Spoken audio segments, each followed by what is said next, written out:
sekalian, para pimpinan gereja yang ada di Jabodetabek, khusus Bapak Prabowo yang kami hormati dan banggakan. Kami bersyukur bahwa Bapak menyediakan waktu untuk berkunjung ke kantor Persekutuan Gereja-Gereja di Indonesia ini dan berjumpa dengan beberapa pimpinan gereja yang ada di Jakarta, Banten, dan Jawa Barat. Tidak bisa semua karena mungkin hujan juga ikut faktor. Tapi kelihatannya bahwa Bapak Ibu cukup antusias untuk bertemu dengan Bapak pada hari ini. Sekali lagi kami ucapkan terima kasih bahwa Bapak menyediakan waktu buat bertemu dengan para pimpinan gereja. Mungkin ada yang bisa disampaikan, termasuk juga mendengar beberapa aspirasi dari teman-teman pimpinan gereja terkait dengan proses-proses pemilihan umum yang akan datang. Kami mengenal Bapak sebagai Menteri Pertahanan Keamanan yang saat ini sedang ikut dalam kontestasi Pilpres dalam pemilihan calon presiden, wakil presiden yang akan datang. Tentu saja kami mendoakan seluruh para calon dan secara khusus Bapak yang hadir pada hari ini, dan teman-teman pastilah ingin mengenal Bapak lebih dalam sebagai bagian dari proses nanti penentuan pilihan bagi Bapak-Bapak dan Ibu. Tentu sepulang dari sini Bapak-Bapak pimpinan gereja ini juga akan berjumpa dengan warga jemaat. Dalam kaitan ini kami sekali lagi ucapkan terima kasih di tengah kesibukan yang pasti luar biasa. Bapak menyempatkan diri hadir berkontribusi. PGI adalah forum dari 96 sinode gereja anggota PGI yang tersebar di seluruh Indonesia, dan mayoritas mainstream gereja-gereja di Indonesia menjadi anggota PGI. Ada juga PGI wilayah, dan kebetulan ada PGI wilayah dari Papua yang juga hadir di sini, sedang berkunjung dan tidak pulang sebelum bertemu dengan Bapak. Dan bagian dari rombongan Bapak juga banyak di sini yang hadir, sahabat-sahabat lama di PGI ini. Bang Marwarar ini sahabat lama di PGI, banyak menopang kita di sini, juga Ibu Grace juga sahabat lama di PGI, Pak Francis ini sahabat lama kita juga, ada Pak Astalahi ini yang kemarin jadi ketua Panitia Natal Nasional, juga sahabat-sahabat kami di PGI dan teman-teman lain yang ada di sini. Saya kira waktu kami persilakan kepada Pak Prabowo melalui Pak Sekum. Silakan Pak Sekum. Terima kasih. Terima kasih, selamat sore, selamat datang di Geraha Ekumene, Pak Prabowo, Pak Ara, Bu Grace, Pak Francis, dan Bapak Ibu, teman-teman dari Lembaga Keumatan, PGW, Lembaga Kepemudaan Kristen, di GAMKI, dari GMKI, dan teman-teman dari PGI yang juga hadir pada saat ini, dan juga teman-teman dari Majelis Pendidikan Kristen yang berkumpul pada saat ini, Pak Prabowo.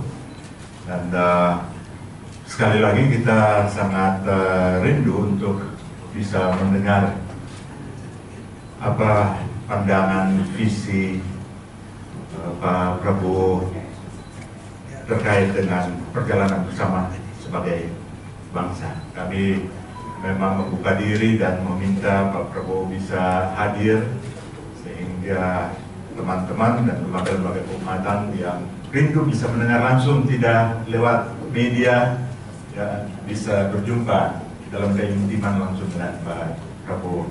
Kami persilakan Pak Prabowo mengawalinya sebelum kita. Ya, mungkin Pak Araf, kami persilakan mendahului sebelum kita meminta Pak Prabowo. Terima kasih. Terima kasih Bapak Ketua Umum PGI yang sangat kami hormati, Bapak Pendeta Goma Putu, Bapak Sekum yang kami hormati, Bapak Jiki Manaputi, juga Ketua Lembaga Alkitab, Ibu, terima kasih, juga senior-senior, Ketua Umum GAMKI, ini adik saya, dan Sahat Sinurat, juga Ketua GMKI, adik saya, Jeffrey, dan para Bapak Pendeta dan Ibu Pendeta yang hadir pada kesempatan hari ini. Terima kasih atas penerimaannya, dan tempat ini memang kami berproses cukup panjang, dan kami berharap nanti diskusinya juga terbuka, ya. Apa yang mau ditanyakan silakan. Ini kesempatan untuk bisa mendengar yang sangat berharga buat teman-teman. Pak Prabowo sangat terbuka, tadi kami ngobrol di kantor, sangat terbuka untuk mendengarkan masukan, saran, bahkan kritik sekalipun untuk kebaikan kehidupan bangsa dan bernegara. Tolong jadikan forum ini bermakna dan berarti, silaturahmi, tapi juga untuk menjadi pegangan ke depan yang sangat berharga untuk kita mengelola negara kita ini bersama-sama. Terima kasih Pak Ketua, terima kasih Pak Sekum dan senior-senior yang saya hormati. Shalom. Shalom.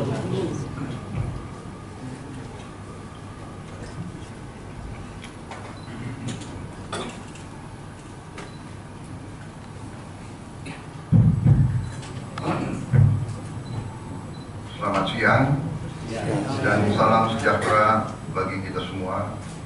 Shalom. Yang saya hormati dan saya banggakan, Ketua Umum Persekutuan Gereja Indonesia, Pendeta Gumar Gultom, Sekretaris Umum PGI, Pendeta Jacqueline Fritz Manuk Putih, Wakil Bendahara PGI, Dr. Andes Ari Maningka, yang saya hormati, Majelis Pertimbangan PGI, Pendeta Henrietta Lebang, juga Ketua Lembaga Alkitab, saudara-saudara sekalian, pimpinan PGI, dan perwakilan dari gereja-gereja anggota PGI se-Jabodetabek, Banten, dan mungkin dari perwakilan beberapa daerah lain yang kebetulan hadir. Ketua GMKI yang saya hormati, Saudara Jeffrey Gultom, Ketua Umum GAMKI, Saudara Sahat Sinurat yang saya hormati. Hari ini saya didampingi oleh beberapa rekan saya. Di sini hadir Pak Fahri Francis, Pak Sirahi, Pak Marwar Sirait, Ibu Grace Natali, dan rombongan-rombongan lain dari rumah saya. Pertama-tama saya ucapkan terima kasih yang sebesar-besarnya atas undangan untuk bertatap muka dengan PGI. Minggu lalu saya sudah jumpa dengan beberapa pimpinan dan bertukar pandangan dengan Pendeta Gumar Gultom dan Sekretaris Jenderal, Sekretaris Umum PGI, dalam forum yang memang lebih kecil, ya. Dan hari ini saya sangat gembira bisa hadir di sini, dan karena kita masih dalam suasana tahun baru dan suasana Natal, perkenankanlah saya untuk mengucapkan selamat Hari Raya Natal tahun 2023 dan selamat tahun baru tahun 2024 untuk seluruh keluarga besar PGI. Semoga tahun ini membawa kebaikan bagi kita semua. Saudara-saudara,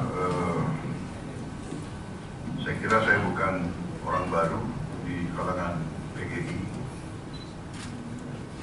Kalau tidak salah, beberapa bulan yang lalu saya sudah di ruangan ini juga hadir, bertatap muka dengan para wartawan Kristen.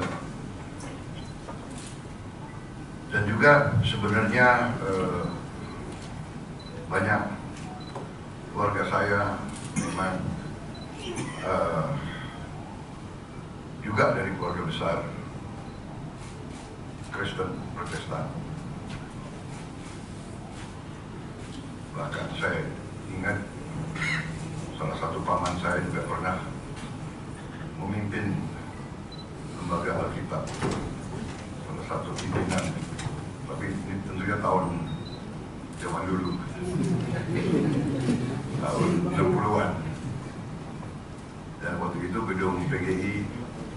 sebagus ini.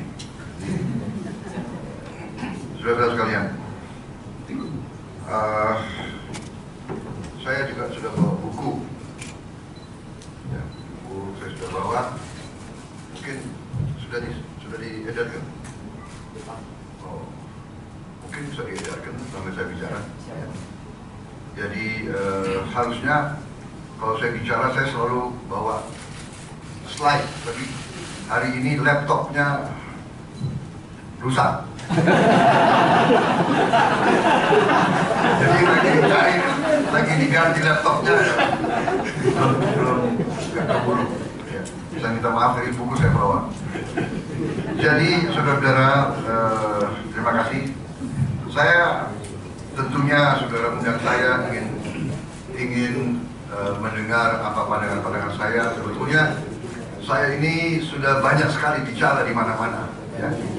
Saudara mungkin sudah monitor, dengar dan semua pidato saya. Inti-intinya saya sampaikan. Yang pertama bahwa kita harus, di pandangan saya, keyakinan saya, kita harus bersyukur bahwa sebagai bangsa kita sekarang berada dalam kondisi yang seperti kita alami sekarang. Kita sungguh harus bersyukur. Kalau kita lihat lingkungan dunia sekarang, bahkan di sekitar kita, ya, di kawasan kita, begitu banyak terjadi perang. Perang saudara, kerusuhan. Tetangga kita Myanmar, perang besar. Ada 17 tentara yang berpihak, yang bertikai. Tentara rezim melawan 16 milisi pemberontak dari 16 kelompok etnis yang berbeda-beda. Kalau kita lihat lebih jauh sedikit ke utara, ketegangan antara Jepang, Tiongkok, Korea Utara. Turun sedikit, ketegangan di Laut Cina Selatan. Kita lihat ke barat,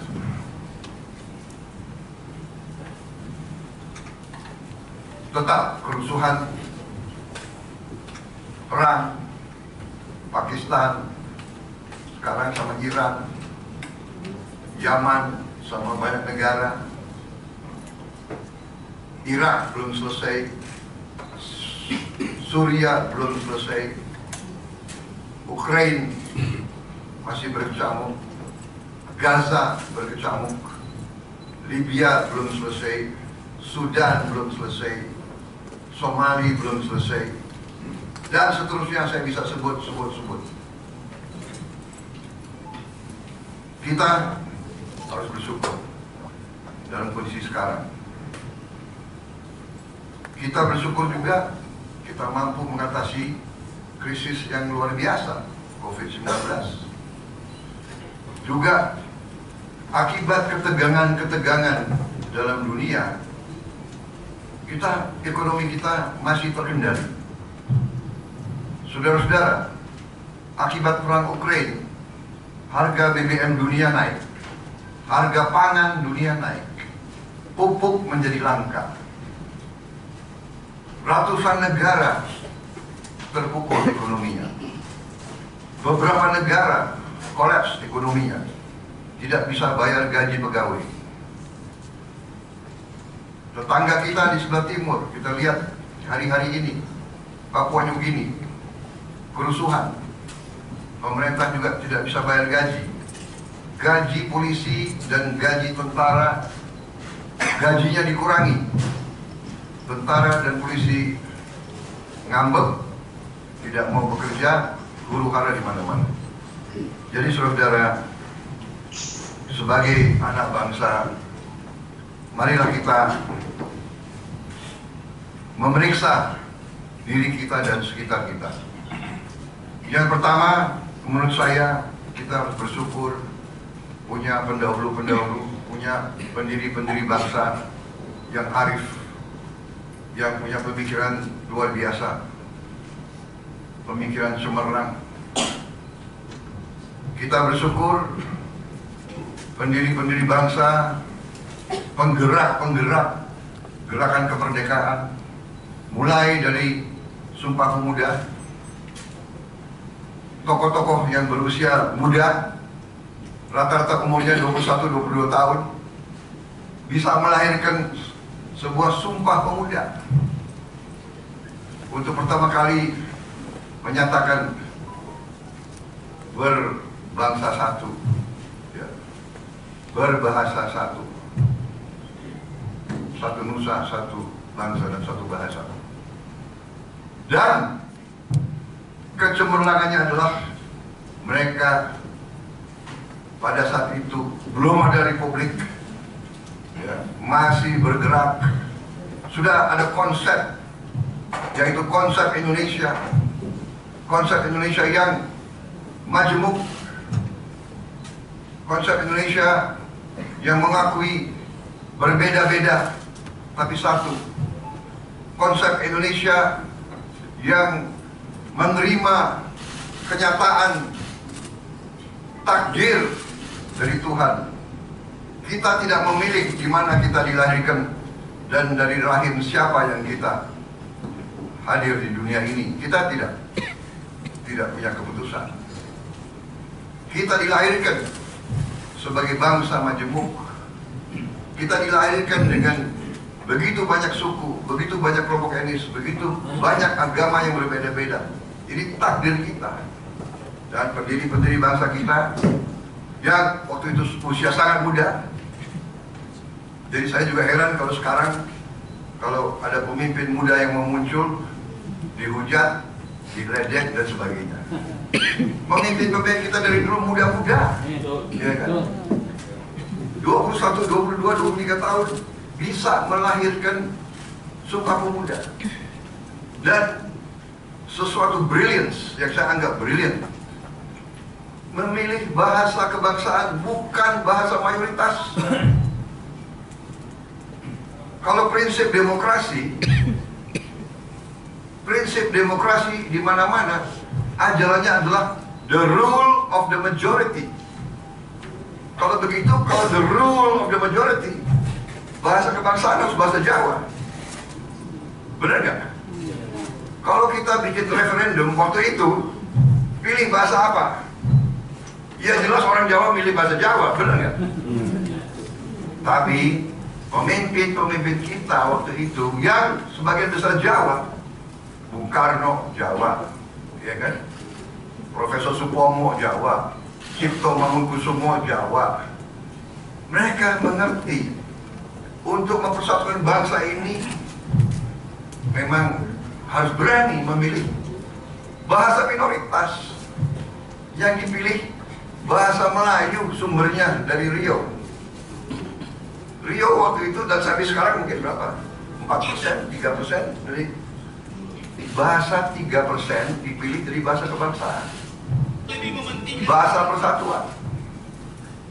Jadi saudara-saudara, ini flashback ya, yang selalu kita jangan lupa. Kemudian menjelang kemerdekaan kembali, pendiri-pendiri bangsa kita begitu hebat pemikirannya, melahirkan sesuatu lagi, kedua menurut saya, kecemerlangan kedua dalam sejarah bangsa kita, yaitu melahirkan Pancasila. Melahirkan Pancasila di mana Pancasila ini bisa mempersatukan semua suku, semua kelompok etnis dan semua agama di Indonesia. Pancasila ini akhirnya diterima sebagai pemersatu bangsa. Saudara-saudara, sebagai bangsa, termasuk luar biasa bangsa kita. Bangsa yang seperti kita mungkin hanya ada 2-3 di dunia. Bangsa yang terdiri dari begitu banyak suku bangsa, agama yang berbeda-beda, tapi bisa jadi satu. Amerika Serikat, Rusia, mungkin India, Kanada. Tidak banyak negara besar yang terdiri dari begitu banyak perbedaan. Kita salah satu, dan kita salah satu yang masih bertahan sampai sekarang. Ini modal besar yang jangan kita lupakan. Saudara-saudara sekalian, kita selalu mendengar bahwa Nusantara kita ini kaya. Dan memang kaya. Karena kaya, begitu banyak bangsa asing datang ke Nusantara mau cari kekayaan kita. Ratusan tahun datang Spanyol, datang Portugal, datang Prancis, datang Inggris, datang Belanda, datang Mongol, yang terakhir Belanda datang. Belanda datang dan sulit pulang. Saudara-saudara, tapi bangsa Indonesia punya sifat-sifat menurut pendapat saya. Jadi ini saya sampaikan, ini pandangan-pandangan saya. Kita punya sifat-sifat yang sebetulnya sangat ramah terhadap bangsa-bangsa asing. Kita ramah dengan semua orang. Semua suku di Indonesia yang saya alami dan saya yakini, kalau kita duduk di depan rumah kita ada yang lewat, pasti negurnya adalah mampir dulu, kan begitu? Iya kan? Kalau di bangsa lain belum tentu. Kalau ada yang lewat, dilihatin, mau apa kau? Budaya itu sangat besar. Budaya kita ini budaya yang ramah. Kita suka bergaul, kita suka rame-rame, iya kan? Apalagi orang Indonesia Timur, ya kan? Suka berpesta. Benar nggak? Di sini saya lihat banyak Indonesia Timur. Ya.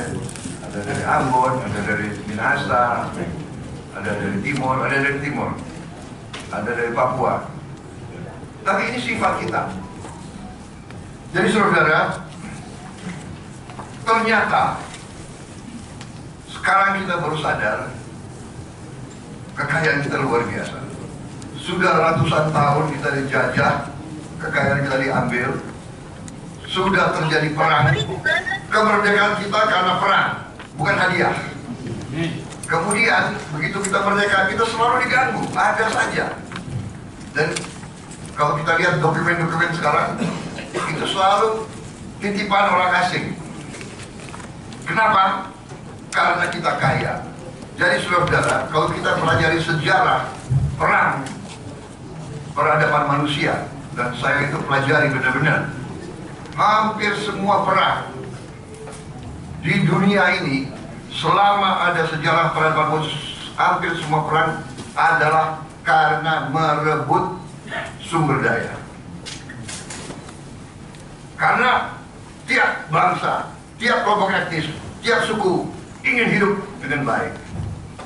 Untuk hidup dengan baik, dia perlu sumber daya, dia perlu tanah, bumi, dia perlu air, dia perlu kekayaan, natural resources. Jadi, siapa yang punya tanah yang bagus, tanah yang subur, akan berusaha dicaplok. Siapa yang punya lautan penuh ikan, akan mau dikuasai. Siapa punya gunung yang isinya emas, akan berusaha direbut. Siapa yang punya lahan isinya minyak, gas, akan diganggu. Ini sejarah manusia. Kalau kita lihat di Timur Tengah, perang itu rebutan tanah, rebutan air, rebutan minyak, rebutan gas. Saudara-saudara sekalian. Jadi kita bersyukur, saya sudah bikin satu buku, ada 2 buku saya bikin. Yang pertama, Paradoks Indonesia, saya tulis kalau tidak salah 2008 kira-kira, 2008-2009, Paradoks Indonesia. Yang kedua, Yang terbaru ini berapa bulan yang lalu, nggak salah 3 bulan yang lalu, strategi transformasi bangsa. Strategi transformasi bangsa adalah jawaban dari paradoks.